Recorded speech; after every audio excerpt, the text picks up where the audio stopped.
The Batman is a 2022 movie, a movie we're all waiting for to see if Ron Patterson can pull off being Batman and Zoe Cortez can pull off Selena No as Catwoman.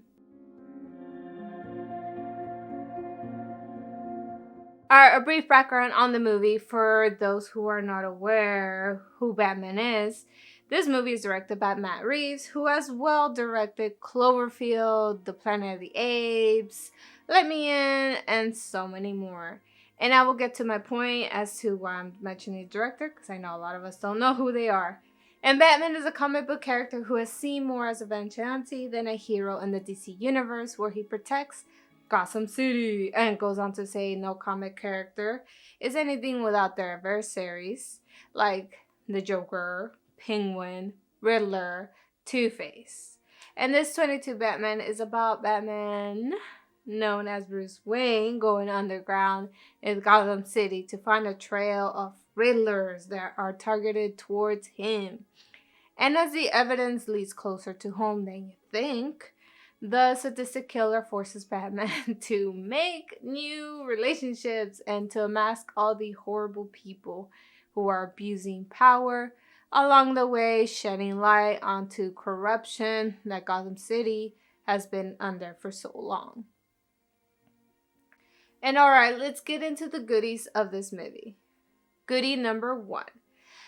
Director. As I mentioned previously, Matt Reeves directed this movie, and yes, I am not aware of who he is in general, but I am happy he directed the Batman, only because I did discover that, he did Cloverfield and Let Me In, and I enjoyed this. And as well, he did Planet of the Apes, but not my cup of tea. But what they do all have in common is this style director tends to run these movies more in darkness, making sure you see what needs to be seen. And also to mention, he is one of 3 screenwriters, that's right, 3 screenwriters that wrote Batman. And he brought in the drama tension. By the way, there's no backstory of Batman, which I finally, DC does not have to explain the background every single time. Thank you. And the attention to detail in every shot in the first half of the movie felt like he mixed an old classic black and white crime drama feel. If it was not your typical action dark movie like Justice League, and I loved all the aesthetics he gave this movie, the way it was shot, it was so amazing. Very film noir mixed with our modern times, if you get the gist. Like a mix of Sunset Boulevard 1950 aesthetics with the 1995 crime mysteries. And the background music goes with the film. It's very theatrical, giving us more feel of the movie. It's very, very, very loud. It's very artsy, especially in the first hour-ish of the movie, because to be honest, I cannot pinpoint at what time of the hour the movie was ending. Let's mention the actors, and let's start with first runner-up, Gordon, played by Jeffrey Wright. I love that they explored other options besides the typical relationship between the cop and Batman, which is he's always trying to capture Batman and so on and so forth. But this time, I can't complain about who played Gordon. They always do a good job. Second up, Penguin, played by Colin Farrell, which, dude, I had no idea it was him. Oh my god, they did an amazing job besides the makeup artist who had to create him into Penguin. And I can see why they cast him, because Colin Farrell has been in so many crime action movies that he just fits perfectly in.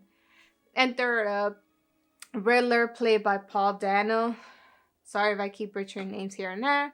But anyways, as soon as I saw him revealed and saw a fresh face, I was like, dude, yep. They nailed this part. He gives that very uncomfortable feeling in his performance during the entirety of the film. I loved him. Catwoman, played by Zoe Correx. I think I'm pronouncing it right. I kind of liked her as playing Catwoman. At least she got more screen time than Anne Hathaway in Batman Rises. And Anne Hathaway is still my favorite Catwoman, honestly, just for the reason that I like in that movie, it was more of a typical comic book personality I'm used to. And again, there's just so many versions that you cannot pinpoint where. And lastly, the question everyone's been asking, does Robert Pattinson live up to being Batman? Yes! He is still not my favorite Batman, but I will give credit where it's due. It was just gonna take time to adjust to the change. Christian Bale, honestly, come on. He can't play Batman forever, so we must move on to Robert Pattinson. He is a great actor. We can't just judge him based on the Twilight movie. Hi, I'm gonna stop myself right there because I want to take responsibility for being one of those people that compares him to Twilight, and it's very rude of me and probably rude of anyone to compare someone where they started initially, and that's not where he started. He started way before that. It's just that's where he blew up all of a sudden, and he's done other great roles like Remember Me. He was in Harry Potter. He was in Tenet. He was in another movie I can't recall with Tom Holland. He was very creepy. And I just believe if he's able to like do other, types of movies and genres, I think that's a really good actor. So I'm gonna stop comparing him to Twilight. Let's continue with the video. Tom Patterson does do a good job, so improvement on one. When he had the suit on, he was given more lines than without the suit, just being Bruce Wayne. And it was just more facial expressions that are good, just give me a tiny bit of cold shoulder Twilight. So I don't blame Robert Pattinson again. He did amazing. He was just not given much to say. Number 2, Catwoman. I was not fully accepting how the character was portrayed. Nothing to do with the actress. I will not attack the actresses. I liked her, but Catwoman was just in a softer light. Some of those facial expressions could have just given more badass and a kitty giving me eyes. Like, the costume was amazing on her. Besides the mask, oh my god, was so cringy. I wanted to rip it off her face. And maybe they did it because it was like a star becoming a Catwoman. I have no idea. But they could have just gone with the typical Catwoman ears, But whatever. Number 3.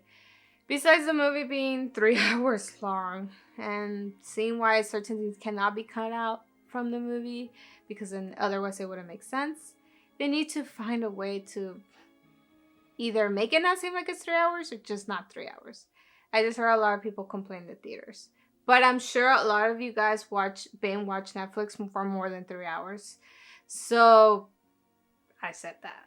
And a tiny bit over the top with the whole film noir feel. Just could have had more comic to it, a bit more action to keep the audience engaged so it wouldn't feel as 3 hours. But I get it. It's a Riddler. It's not the Joker or Two-Face. Riddler is just more to give you clues. That is all I have for today. If you like this review, go ahead and click any of these flashy buttons right here. And here are a couple videos like this one's my first short film. And here's another movie review. And I will catch you in the next video.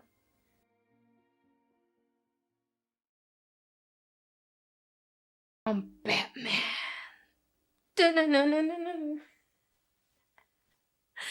So stupid. Alcohol is not the solution, guys.